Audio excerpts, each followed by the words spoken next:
Hey there, welcome to Rave Culture Cast, your weekly guide to the EDM community, music festivals, and more, hosted by me, Emma Capotis. Each week, I'll be covering everything from dance music culture, industry news, trending topics, and festival tips, advice, and reviews. You can also expect to hear stories from ravers, artists, business owners, and more. Tune in every Wednesday for your weekly dose of peace, love, unity, and respect.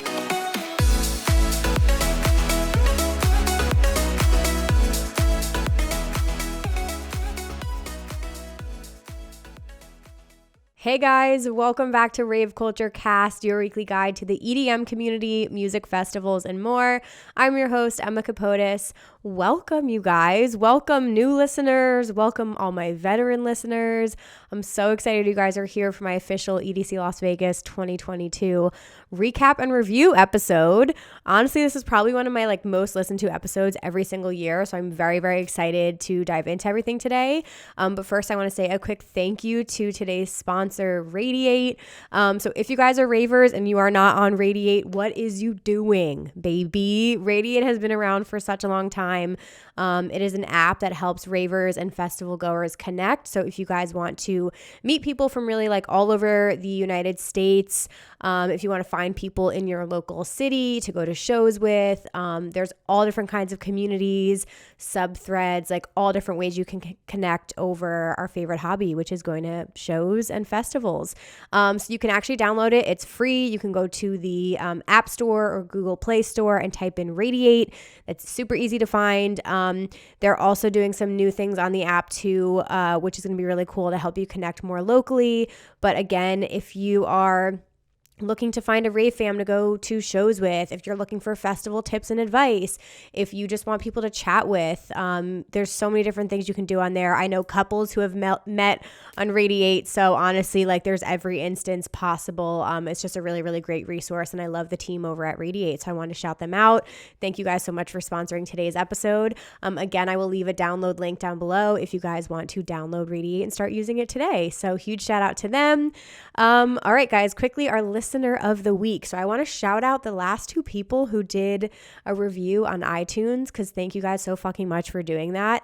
It really helps with discovery of the podcast. So thank you guys for taking the time out of your day to write a review. So this last one was from Car Stunner. It says, very fun and informative. Love the show. New to the rave community. Going to my first festival this April.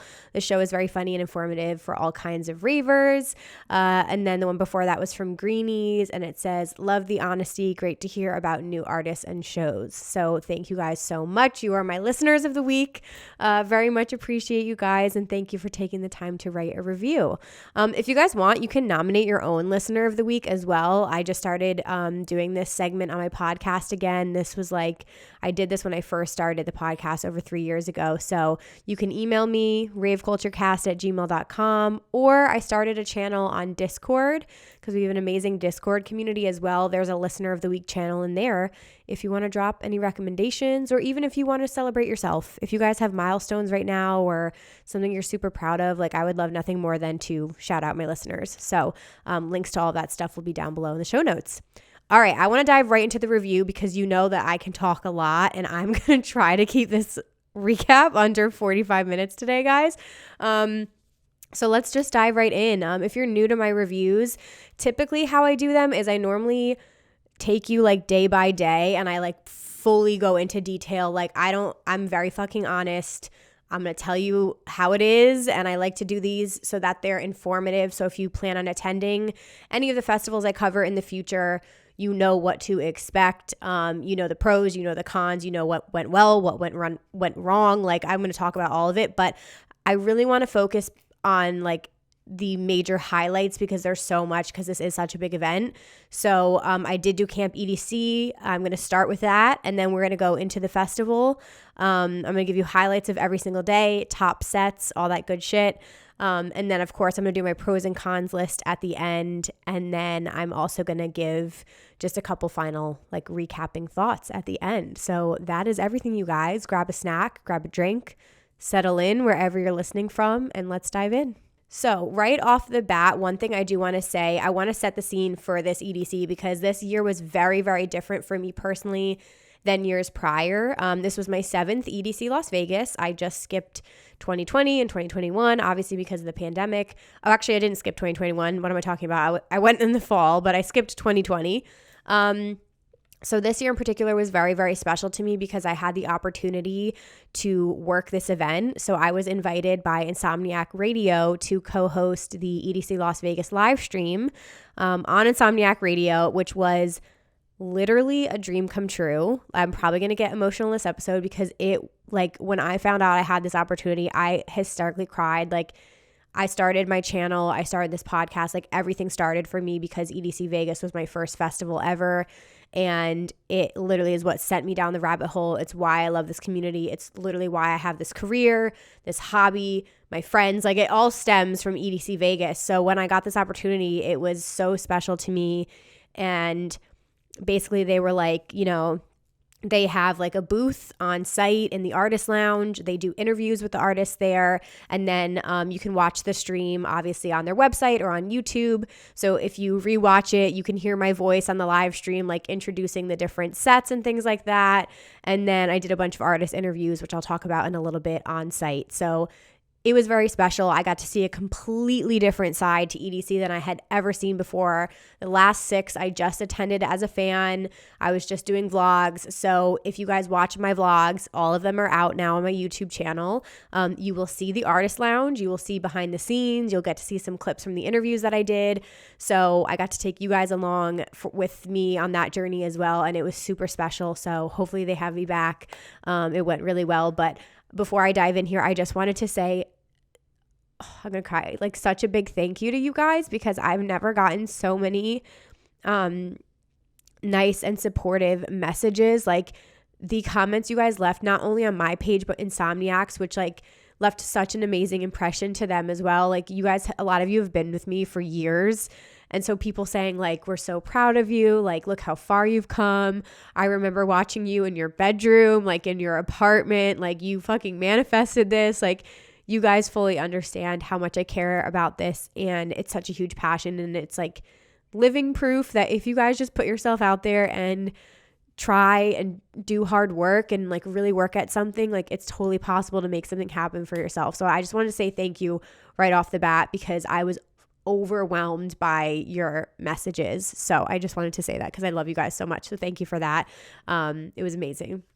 So anyway, let's dive in here now that I've cried. I'm also excuse the party girl voice. I got so sick after EDC. Side note, I'm online talking to a lot of you guys in our Facebook group and our Discord. So many people got really sick. A lot of people got COVID after EDC this time, unfortunately. So I am literally 8 days later. I'm recording this on Memorial Day. I'm still sick. I'm still exhausted. I can't even, this is the roughest recovery I've ever had from EDC before. So we're just struggling to breathe right now. You know what I mean? So let's dive in. So I ended up flying into Vegas again on Wednesday. I highly recommend this, even if you guys do Camp EDC. I just love going on the strip. So I did go on Wednesday. This year was different for me as well because I did an RV at Camp EDC for the first time. So I'm going to talk a little bit about that experience as well if you guys are interested in doing an RV. But basically I flew in Wednesday, got to hang out with my friends Ken and Shannon, just hung out at the strip, really took it easy. And then I met up with my friend Cammie who drove the RV from LA to Vegas and we just parked. It was called the KOA, K-O-A, RV park. Essentially, it was 20 minutes off of the strip. We parked our RV there Wednesday night. And then we just Ubered back to the strip. We went out at Encore Beach Club at night. We got some drinks and dinner and all that was really fun. So we still got a night on the strip, which was really good. And then just stayed at the RV park. So that was all great. So Thursday, we did the early arrival to Camp EDC, which I highly recommend. It's very nice. It's a little less stressful, you guys, because you're not arriving the same day as the festival. So what we did is we woke up around 8 a.m., I want to say. We did a Walmart run on Wednesday, which was very helpful. So we got everything you can think of. We got all our groceries there, our waters. I got earplugs, all that good stuff. We stocked up our alcohol, headed over there. I think we got to the RV check-in around 9 a.m. at Camp EDC. from like start to finish, it probably took about an hour and a half. So for me, it went very quickly, very smooth. Again, you're on the RV, which is really nice and comfortable. They checked our RV twice. So like you basically wait in line, and then like as you move up the line, you get off the RV, security gets on, they check everything. They got off. And then we moved up a little bit further. They checked our like car camping pass. Then they had us all get out. They checked the RV again. And then we all got our camping wristbands, and they like checked that we were all there. So that was really great. Pretty smooth process. And then once we were inside, they direct you to where you want to go. So we paid extra for I think it was like the electric hookup. Like there's different add-ons you can have for your RV. So we paid for extra. We did not get the additional water hookup, which if you guys want to use like your showers on your RV and stuff like that, you need additional water. We just had the water that was in the tank, which we did run out of it by like Saturday. So that sucked. But more to come on that in a little bit. So we pulled up, plugged in, and it's really nice. We, had air conditioning. We could charge our phones. Like all that was really great. Honestly, much better than the Moonglow shift pods. Just spoiler alert. Like I slept so much better, you guys. If you were here for the fall review, then you know. So that's what we did on Thursday. It was very seamless. We were literally into camp by like 10 a.m. Camp was still kind of getting set up, not gonna lie. Like you could definitely tell like things weren't fully open yet. So what I did next is I Ubered back to the strip, and I had to go get my staff wristband off-site. It was this like mega site where they had everybody checking in. It was a little bit of a shit show, not with my wristband, but the guest list line. Like Mercury was in full retrograde because the entire guest list system was down. So one of my friends literally didn't get her wristband for like 6 hours, I want to say. It was like a little insane, and she needed her wristband to even get into Camp EDC. So that's like why it was a problem. But nonetheless, like got my wristband. We went to the Cheesecake Factory. We like ate, had a couple of drinks, and then I went back to camp. So you can Uber like to and from the strip if you are curious about that. Like you can do it. It wasn't that expensive on Thursday, and it literally took like 17 minutes, I think. Mind you, this was like Thursday, middle of the day. So then we went to the pool party. So the pool was open on Thursday. The only weird thing is they had literally no music playing at all, which I'm pretty sure in the fall, they at least were like playing music out of a speaker. There wasn't a DJ, but that was different this time. So one of our friends like ran and got his speaker from the RV and brought it back. So we were like the only people like really playing music. So that was weird. But still like, biggest thing about Thursday, it was hot. It was the hottest day. It was like 103 degrees. Pro tip, you guys, if you are checking into Camp EDC next year, bring water and food for the check-in line, because people were passing out on the check-in line because it was so long. I have a video of it. People were standing in the 103-degree heat, no food, no water. It was not good. So next year, bring food and water on the check-in line. Bring a hat. Like it was very, very hot. So anyway, that was kind of like Thursday. Then came Thursday night. One of my favorite things about camp, I just want to plug, is the pre-party that they have Thursday. So like it's just like camp. It's really a big reunion. Everybody is in great spirits. The vibes are fucking on point at nighttime. There's so many cool things to do in the Mesa. Like they have so many activities.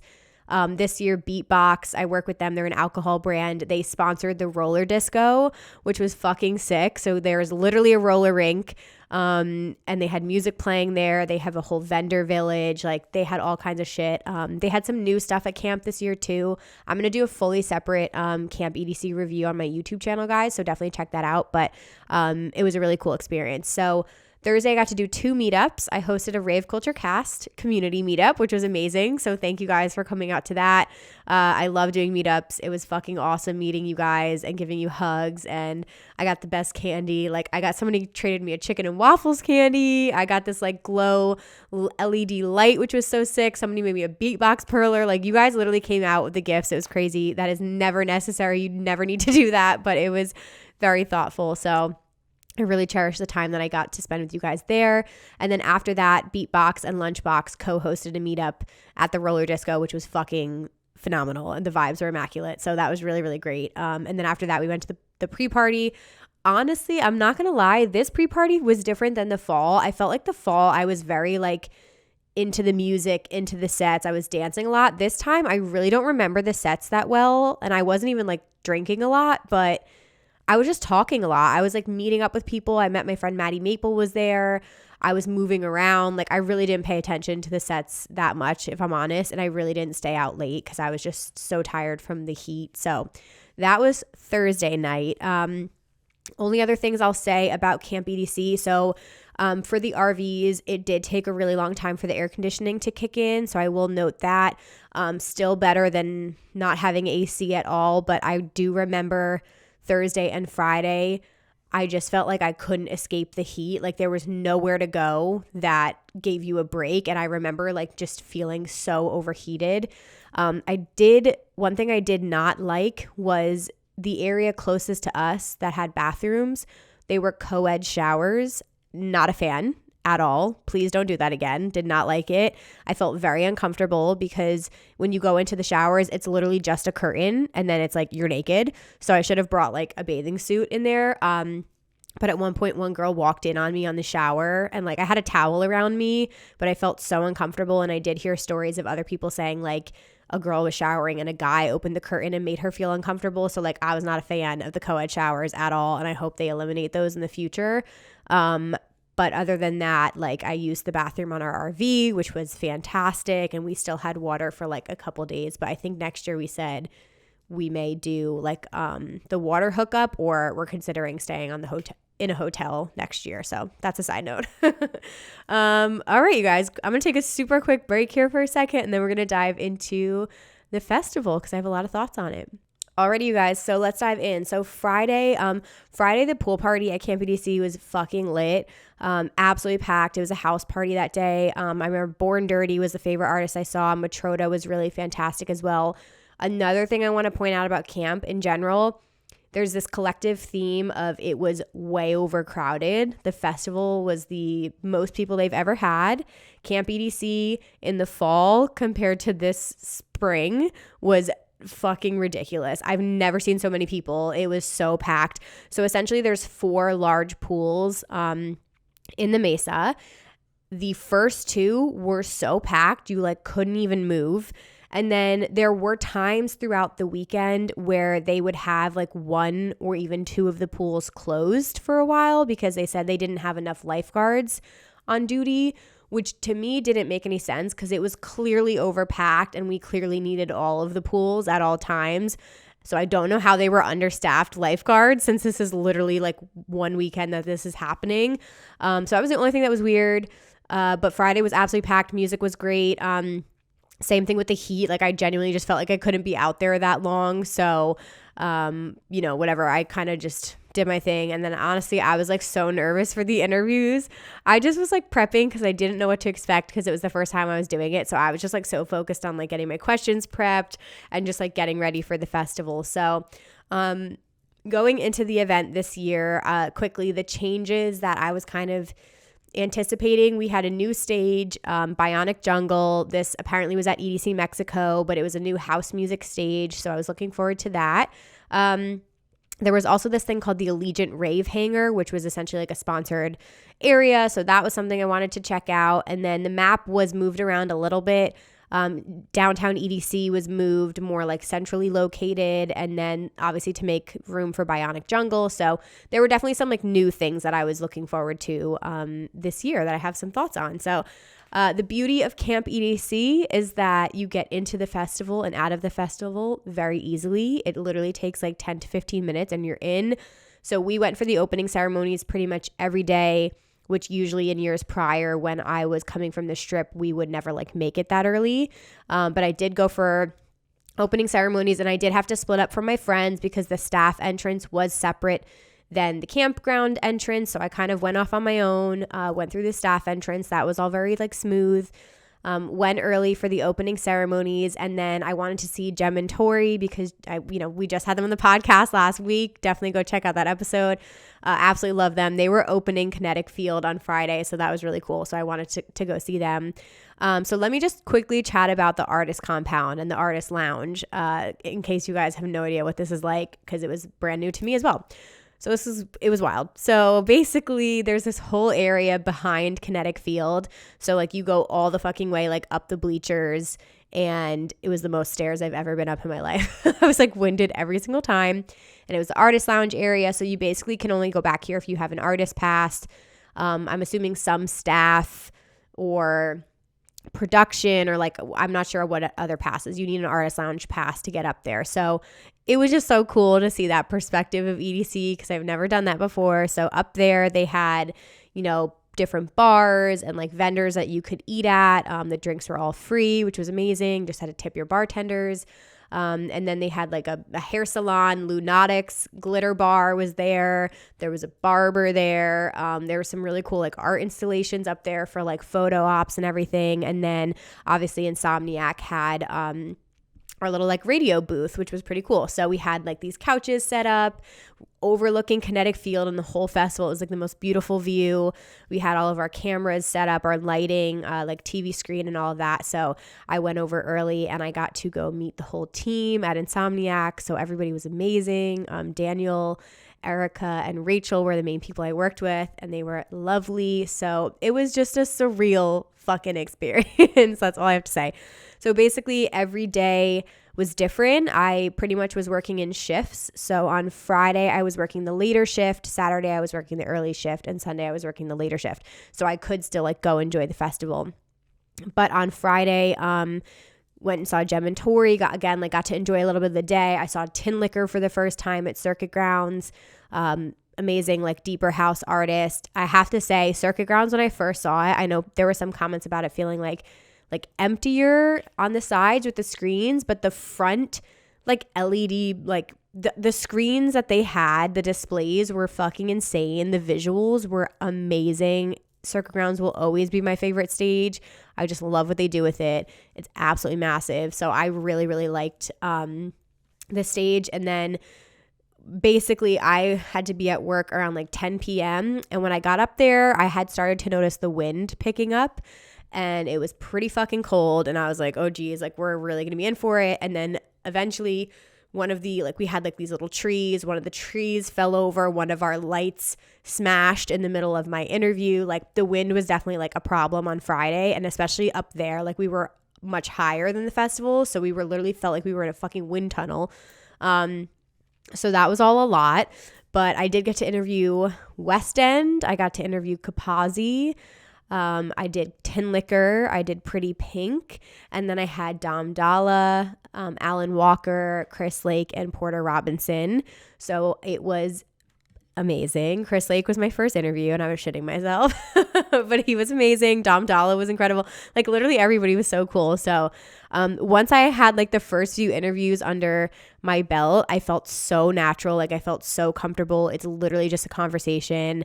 Like Rave Culture Cast for the last 3 years has prepared me for interviewing people, and I just felt very like comfortable doing it. Luckily, somebody left like a fuzzy white like rave jacket, like fur rave jacket there, so you'll see me wearing it in some of the interview clips. So thank God I had that the whole night, because I was fucking freezing up there, and all I was thinking in my head was like, I don't know how I'm going to survive when I go into the festival. Like I didn't bring a jacket with me. I didn't bring my pashmina. Like I had nothing. Thank God for my good friend Vibe with Aid. The poor thing waited 3 hours online at a merch booth, and I texted her and I was like, can you just buy me literally whatever you can get your hands on? And she was like, I got you. So thank God for her. Right after I was off, I didn't mention this to you guys. Just wait for this. You're going to die. So I'm up there and my boss is good friends with Eric Prydz, and I turn around and he's like, Emma, meet Eric. And I shook Eric Prydz's hands. Guys, I fucking met Eric Prydz. I literally died inside. I had my Eric Prydz jersey in my backpack. I was like, I gotta keep it cool because I'm gonna lose my shit right now. So that was a really cool moment. Yeah, I don't lose my shit with anybody, but that was pretty cool. So anyway, that all happened. I got off work around like 1:30. Actually, no, we wrapped it up early. So it was about like 12:45, 1. I knew the fireworks weren't going to happen with that weather. I kind of like figured that was going to happen. So I like booked it out of there. And who did I go straight over to? I think, oh no, I didn't book it out of there. Wait, I forgot this happened. So one of the coolest things ever, we took a golf cart. So we got golf carted all the way around the festival, and they drove us from the artist lounge, drove us all the way around to circuit grounds, walked me right in front of the stage, and then I got to watch Eric Prydz' set from like the little media area, which is like directly in front of the stage. I peaked. I literally peaked in life. Like there's nothing else. It was the fucking best. So that was a moment. I have so many videos of that in my Friday vlog, like an incredible moment. Then I stayed for the beginning of Boris Brejcha, who was fantastic. I'm so upset I had to leave that set. I need to see a full Boris set at some time. Like incredible. Again, visuals at Circuit Grounds were fantastic. Then this night, I was so proud of us. We picked a time and a meeting spot for like so many different groups of friends. We were like 2:30, be here. We're going to Tale of Us all together at Neon Garden. Everybody showed up on time. It was one of the best moments. My friend Alex Amaro was there with his wife. Alec and Samir from Beyond the Beats podcast showed up. Vibe with Aiden Chase and their friend Jerry showed up. Like everybody was there. It was so good. Cammy, like my whole Rave fam. So we all went to Tale of Us together. And then this is when we realized that the wind issues were a fucking problem because the sound quality was not good on Friday at a lot of stages, I heard. I didn't notice it at Eric and Boris because I was so close to the stage, but once we got to Tale of Us, Neon Garden was like an open format stage. I didn't like it. There were pros and cons to the stage. Like up close, it was really cool and the details were cool, but I really missed the mega structure. I think that would have helped alleviate some of the sound issues as well. But I was just so bummed because I was telling everybody, like hyping up Tale of Us, and the first 15 minutes, you couldn't like hear it that well. So it got better. Like I ended up loving the set, but a couple of our friends left because they were like, we can't really hear it. So that fucking sucked. And then we stayed for Ben Bomer, who again was so quiet. Like the sound quality wasn't there. I couldn't get into it at all. I felt so bad. So I left, and a couple of us went over to Nostalgics over at Stereo Bloom, and she like threw down. So I ended the festival there. I did get to make it to sunrise, which was fantastic. That's one of the like perks of doing Camp EDC. You don't have to rush out of there. Like you will literally be back to your tent or your RV like within 15 minutes. So we stayed till sunrise, totally wiped out. And that was Friday. All right, let's blow through the rest of these. Okay, so Saturday was really good. Definitely slept in a little bit more. Our RV was like a little hot during the day, but I will say like earplugs are an absolute lifesaver. You need like, I got these like kind of sticky ones. I guess they're silicone. That's what they're made out of. Couldn't hear anything. The RV was super dark. Like we had the AC on, so I got to like really, really sleep. So much better than I slept in the Moonglow pod. So that's the one good thing. Saturday ended up being my favorite day. Spoiler alert. Music wise, vibe wise, like everything just kind of worked out. So I did wake up early. I woke up at 12:30 and remembered I had a hair appointment at 1:00. So luckily I got over there. I went and got my hair braided by Squad Goals Beauty. I've mentioned this before, but you guys can book braiding appointments in advance, which I highly recommend you do. Squad Goals Beauty is one of my favorites. Get Braidified is another one. Rolita Couture also does a pop-up shop at their storefront in Vegas, so you can get your hair braided there.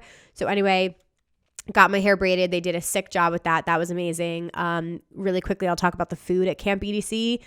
Much better this time, guys. I'm happy to report much, much better than the fall because I said the fall sucked. The food was better. Prices were still around the same, but I tried, what did I have? Chicken and waffles vendor was still there. And so many of you guys came up to me telling me you went to the chicken and waffles because I talked about it. Still as fire as the fall. I went to this one place. It was like acai bowls and like protein bowls or something like that. Or protein smoothies, and they had like an egg scramble that was so good. It was like a vegan egg scramble with mushrooms and onions and like tater tot hash browns with avocado, and then I got sriracha on it. Like I had that 2 days. Delicious, like really, really good nutritional breakfast. There was a milkshake truck. I got an Oreo milkshake one day. That was really bomb. Honestly, you can't go wrong with the food trucks. The food trucks are pretty good. They had this new egg vendor. I didn't go in there, but they had a new, like, you could literally go inside. It said something like it was like a vegan egg place essentially, but that was new to camp this year. So there were a couple places that were pretty good. The coffee was like meh. I tried a couple coffee places. I didn't love any of the coffee, but the lemonade stands were really good. So just to give you guys an idea of what was at camp. And again, Beatbox was sold at every bar. So I was drinking Beatbox the whole weekend, which was fantastic. So really quickly just wanted to talk about the food because I know a lot of you guys are going to be looking forward to that at camp next year. All right, so back to Saturday. So one note about Saturday. Saturday was the pool party, or it was the bass music pool party. I don't even know how anyone attended because there were so many people inside the pool that every single entrance had a line that had to be like 50 people. Like they hit max capacity by like 1:30.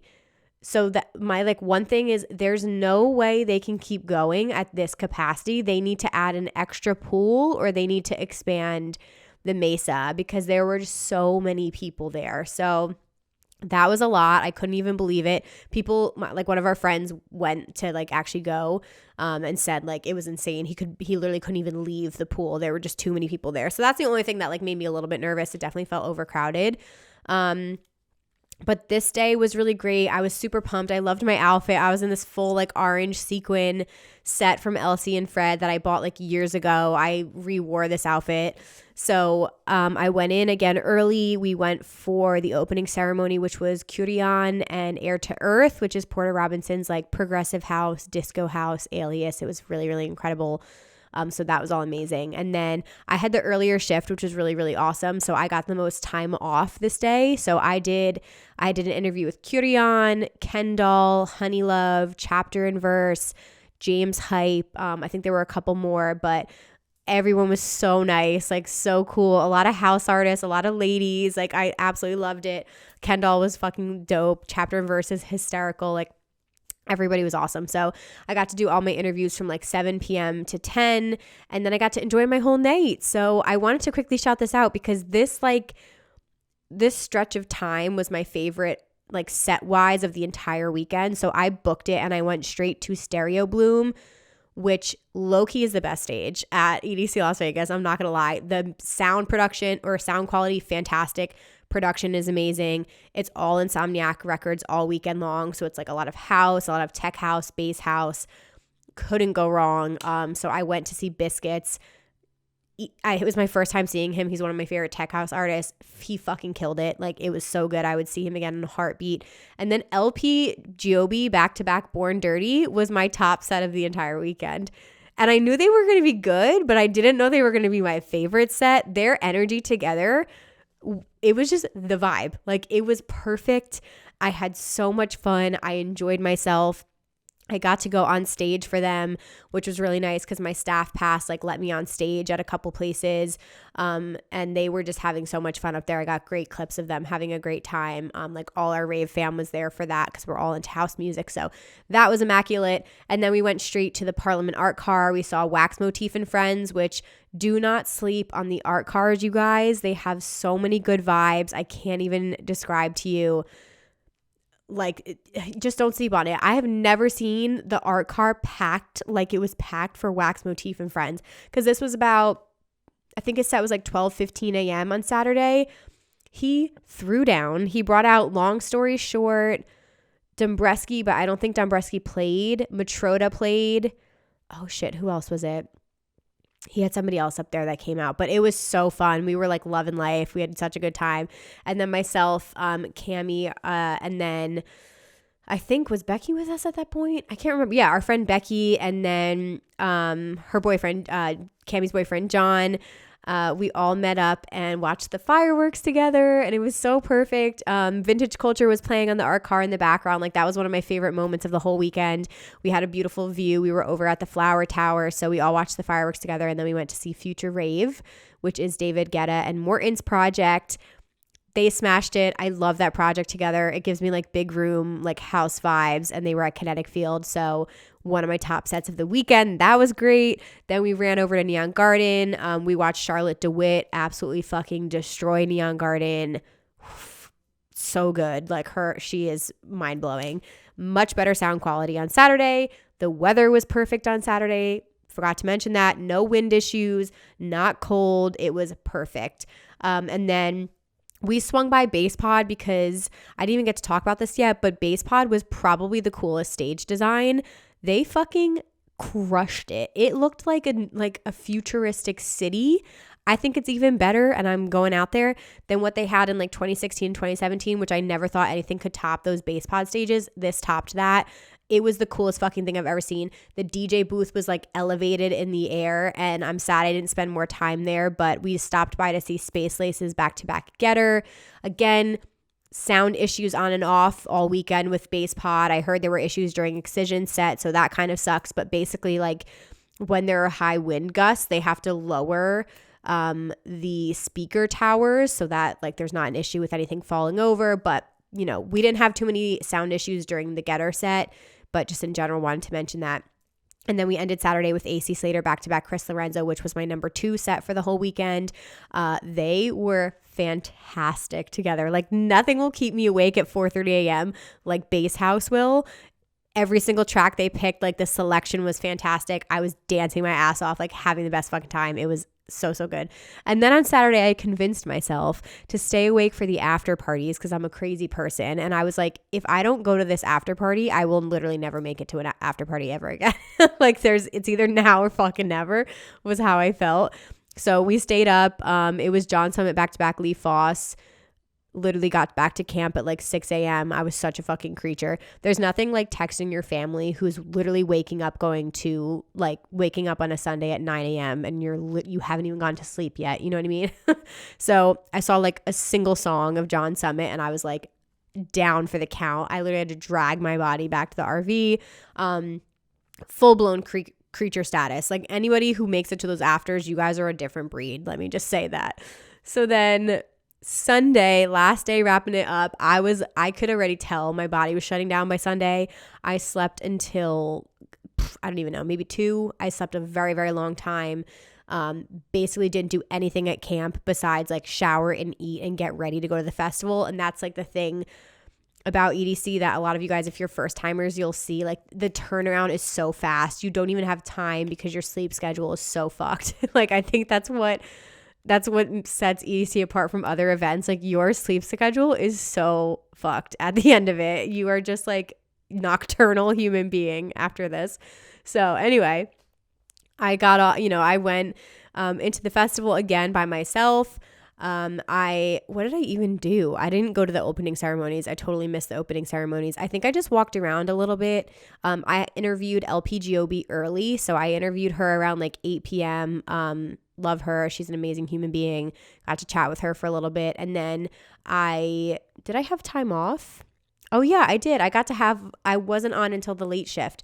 So then I got to go meet up with my friends and I went to go see, one of my surprise sets of the weekend, which was Baby Weight. Fantastic artist. Also was playing on the art car with the Femme House gang, but they were over at the Allegiant Rave hangar. So again, do not sleep on these like small sponsored areas. The Allegiant Rave hangar was in the center of the festival, almost near like the vendor village. And that was like, they had a million other sets going on there on top of all of the other stages and all of the other art cars. So Baby Weight I had heard of through Gray Area actually, and they fucking killed it. It was one of my top like surprise sets of the weekend. You literally like go in this little tunnel and you go inside and it's all air conditioned. It's this little room. They had a bar in there. Great lighting, like just this little small stage. Not that many people there. So our rave fam like stayed for almost all of Baby Weight's set, like had a fucking blast. It was a great time. And then I got to catch the first 10 minutes of John Summit's set. So I was really, really happy I got to see him at least play like his first few songs at Circuit Grounds. I wish I got to see the whole set, but watching Cammie's face, because that's her favorite artist, was like cherry on top of the cake. It was fantastic. Definitely not going to get this review in under 45 minutes, guys. I'm just saying that. We're almost done though. And then I had to go to work. So on Sunday, I interviewed LP. I interviewed Alec, More Kismet, Joel Corey, Wax Motif, Good Times Ahead, Wednesday, Lucati, and Fisa Let Yago, and Armin van Buren himself. So Sunday was by far the heaviest interview day for me. Oh, I interviewed Damon Sharp as well. Like there were a couple surprise guests who like, it kept me on my toes. I would just turn around and they'd be like, hey, Emma, so-and-so just walked into the booth. Can you do an interview really quickly? Soren Music was another person I did like on the spot. So yeah, like I said, I really felt comfortable. The only person I was nervous about was Armin van Buuren because he's Armin van Buuren. So I was like shitting myself a little bit for that, but it went really well and he was so nice. And that was probably one of the biggest moments of my career for sure. So stay tuned for that clip, you guys. So all of that was amazing. Again, can't thank the Insomniac Radio team enough for having me and for trusting me and giving me all the support all weekend. Like, it's really, really cool. They have clips up on their Instagram page, and then they are going to be uploading full interviews at some point to YouTube, so you guys can like see everything. But again, everyone was super cool. It was, it was really, really amazing. So we'll see what happens with that. Hopefully I'll be at other events in the future with them, which would be really cool. But I worked really late. So I got off at around like 2 a.m.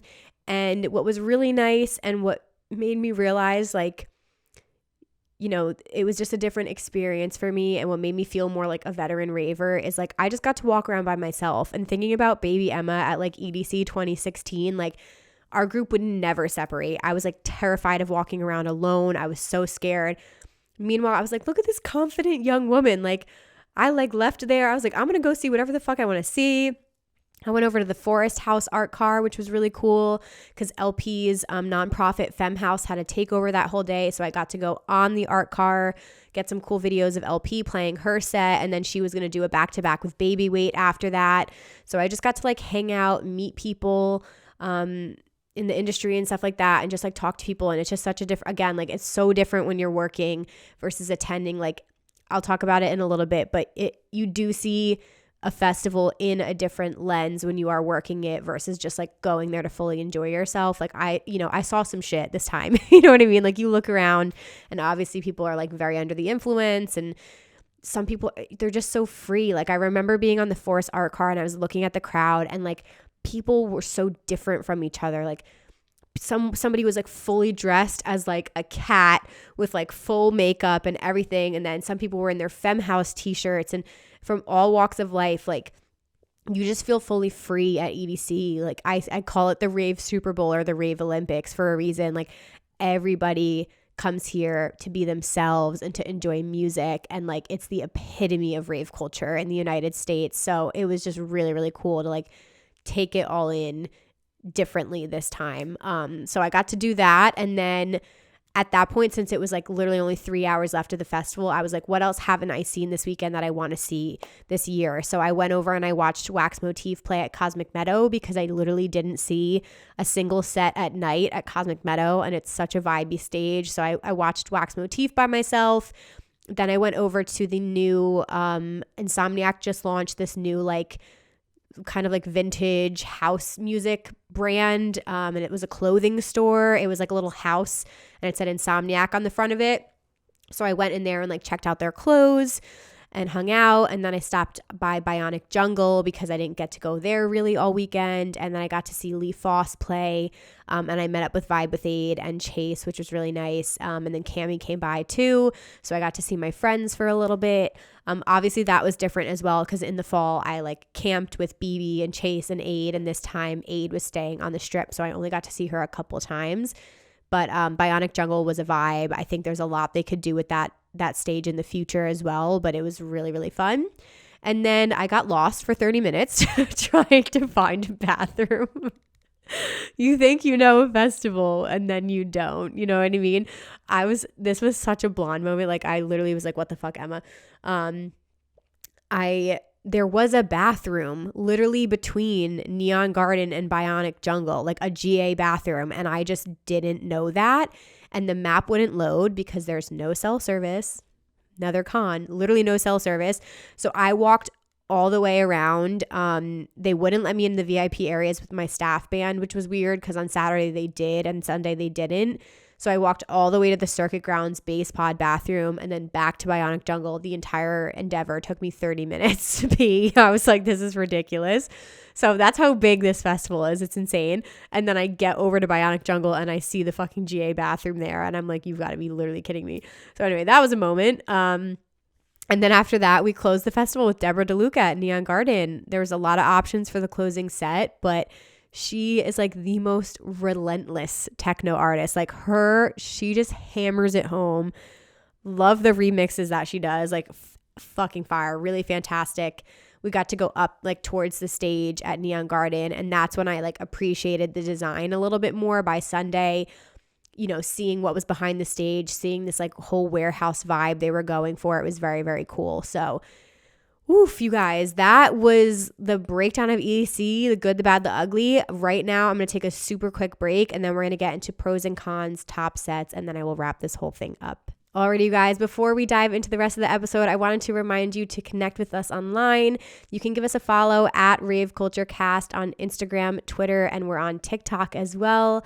We also have a YouTube channel if you guys want to watch the episodes. And then, of course, we have a community on Discord and on Facebook, so you guys can come chat with other ravers.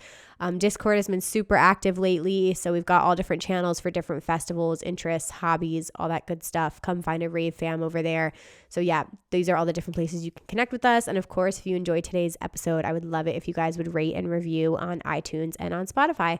All right, let's get back into the episode. It's comical that I thought I was going to do this in under an hour, you guys. All right, pros and cons, quickly. Pros, lineup. Not much to say there. Every single year that it's very diverse, all kinds of genres represented. They had a lot more drum and bass this year. I was really impressed that they had the Femme House art card takeover. You know, on top of the 9 stages this year, they have the 3 different art cars. They had the Allegiant Rave hanger. They had the Corona Electric Beach stage. Like, there's just so many options. Stage design, in my opinion, was a huge pro. Bass pod was a work of art. Like, so fucking sick. Kinetic field. I didn't even talk about the design, but the beautiful flower in the middle, which at nighttime, 2 of the petals went up and then it turned into the owl at night. So the owl was hidden in the flower, was like such a nice, like little touch and little detail. Truly beautiful. Stereo Bloom, still one of my favorite stages. Absolutely loved that. Sound quality was amazing all weekend. I loved the visuals at Circuit Grounds, and Wasteland was new this year as well, so that was great. So stage design is a huge pro. Okay, I have to say my Rave fam obviously was a huge pro. Again, I have to shout out Cammy for organizing everything. She drove the RV by herself from LA to Vegas. She organized everything. She is a superwoman. So Cammy and I were there. Cammy's boyfriend John was there, and then I had my guys Garrett, Vlad, we had Scott, we had Charles, we had Anthony. So the crew was amazing. It was so good spending time with all of them. The RV, I'm going to say, was definitely a pro. It was a huge step up from the Moonglow shift pods. I slept better this time. It just was really comfortable. We had the AC. We could use the bathroom. Very happy with the RV for sure. I would say, like I said, the community, the types of people, like you really can't top the energy at EDC. It's just something special. There's just an incredible energy. People are so excited to be there. Yeah, it was really amazing. Camping, I'm going to say Camp EDC is obviously a pro. It's super convenient.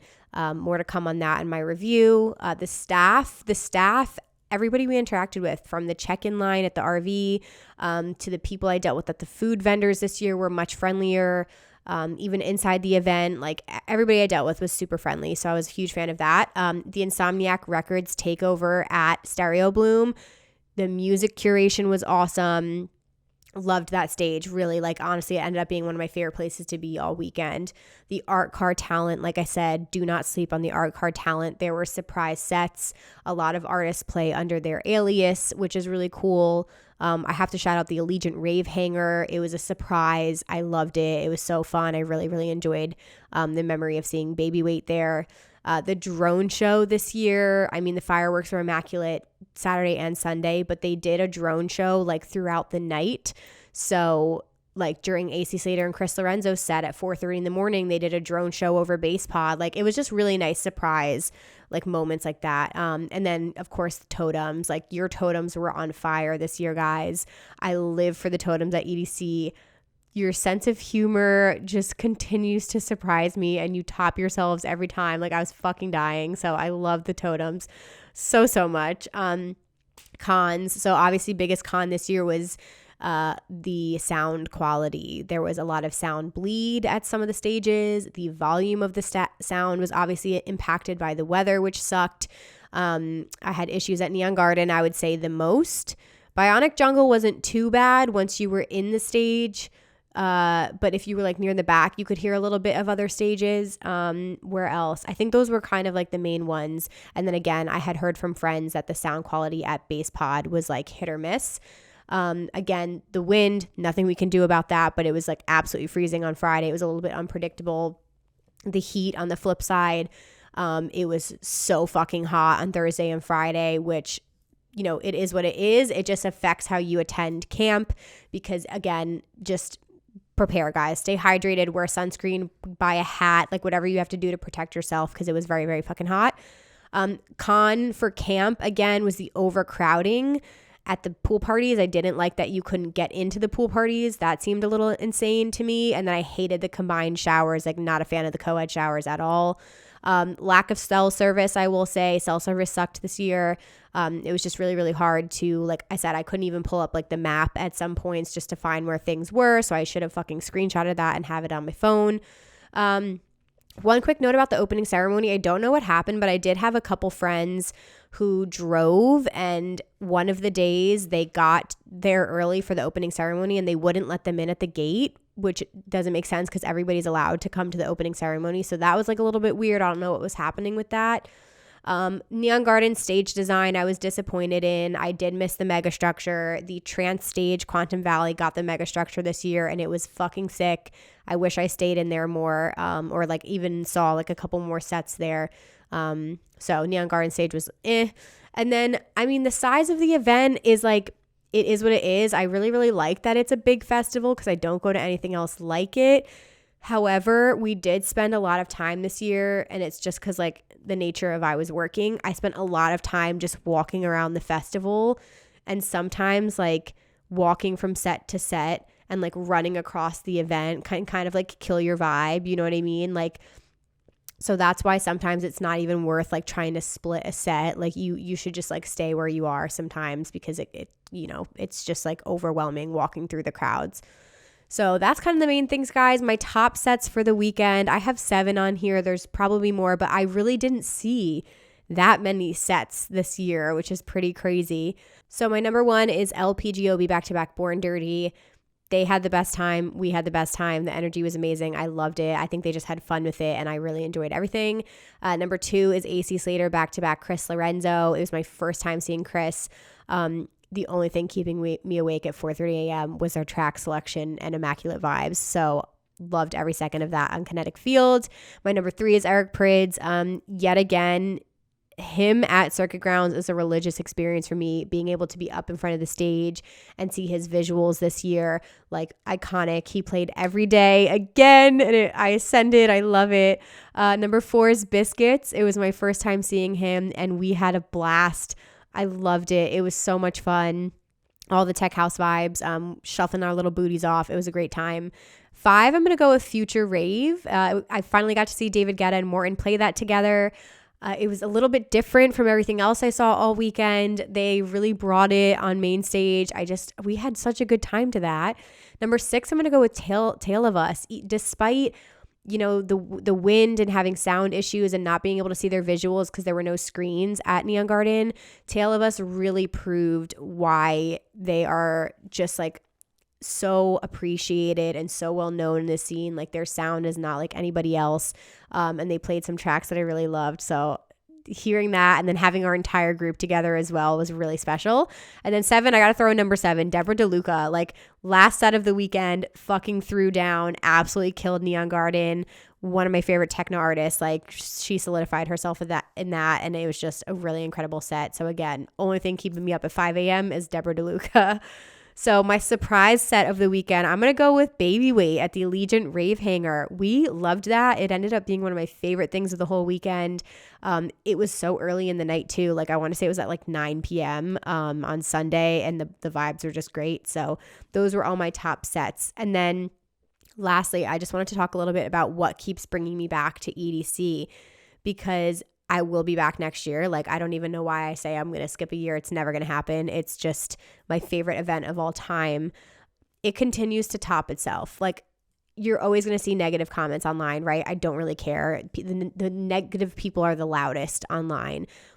with almost 500,000 people there across the course of the entire weekend, yes, there's going to be things that are going to go wrong. There's going to be negatives. I talked about negatives today. If you think it's going to be an immaculate, perfect experience where nothing's going to go wrong, that's never going to happen. Traffic always sucks. There were issues with shuttles again. I had friends waiting in line for hours again. Like, all that is going to happen, but the pros far outweigh the cons, and it's just the feeling and the energy and the freedom and the music. Like, nothing is like EDC. You're just in your own world. The size of the event is insane. You have helicopters flying over your head all night. You have performers walking around. You have 9 stages. You have art cars. You have sponsored areas. Like, it's the most insane thing you're ever going to see. We've got drone shows going off. We've got surprise sets, and just people are so excited to be there. It's like the epitome of rave culture in the United States. It's just, people can truly be themselves. Like, there's no judgment. I don't even care. I saw all kinds of shit. Like, it doesn't even faze me anymore. It's just, no one is afraid to be too strange or too weird. Again, all are welcome here. You come as you are. You are loved. Like, you really feel that when you come to EDC. So I just continue to discover new artists. I continue to be excited about new stages and things that they introduce. I've gone 7 years in a row, and I will never, ever get bored. There's just always something new to discover. So that is why I love this festival so much. Camping is a huge pro, guys. I recommend trying it at least once. To be determined if I'm going to do that next year, but I just think it's such a convenient option. So that is everything in my EDC Las Vegas 2022 review, you guys. Just under an hour. Oh my God. I just want to make this like as detailed and thorough as possible. And it's like honestly something I can look back on like, years to come from now. But the most special EDC yet. So grateful for all the opportunities that EDC has brought me. So thankful for the friends, the community, like the music, like everything that EDC has given me. And I can't wait for next year to see what happens next. So thank you guys for being along for the journey. A couple quick things. If you guys enjoyed this episode, it would mean the world to me if you could tell somebody about it. So make this your Instagram story, tell a friend, send a link, tweet it, anything you can do, rate and review. That is also helpful. And again, come find your rave fam online at raveculturecast. Join our Discord or our Facebook group. We've got all kinds of places you can connect with people.